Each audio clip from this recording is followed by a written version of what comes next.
मराठी मालिका विश्वातील लोकप्रिय अभिनेत्री आई होणार असून अभिनेत्रीने स्वतः ही गुड न्यूज चाहत्यांबरोबर शेअर केली आहे. स्वराज्य सौदामिनी तारा राणी तसेच प्रेमाची गोष्ट या मालिकेमधून अभिनेत्री प्रेक्षकांच्या भेटीला आली होती.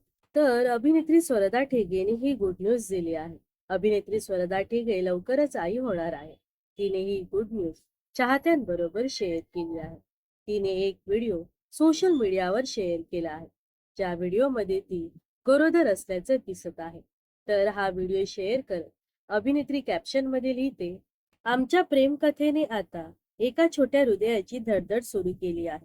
लवकरच येत आहे आमचे सर्वात मोठे साहस, आई बाबा होण्याचा प्रवास, प्रेग्नेन्सी, मातृत्व, बाळाच्या स्वागताची तयारी आणि या सुंदर प्रवासातील प्रत्येक खास क्षणासाठी आमच्या सोबत राहा, असं स्वरदाने तिच्या पोस्टमध्ये म्हटलं आहे. तर तिच्या या पोस्टवर चाहत्यांनी अभिनंदनाचा वर्षाव केला आहे. तर स्वरदाने 2024 साली सिद्धार्थ राऊत सोबत लग्नगाठ बांधले होते. तर आता हे दोघं लवकरच आई बाबा होणार आहे. तर अभिनेत्री स्वरदा ठिगळे तुम्हाला आवडते का? नक्कीच कमेंट्स करून सांगा. व अशाच मनोरंजन विश्वातील ताज्या घडामोडी जाणून घेण्यासाठी नक्कीच आपल्या चॅनलला सबस्क्राईब आणि फॉलो करायला विसरू नका.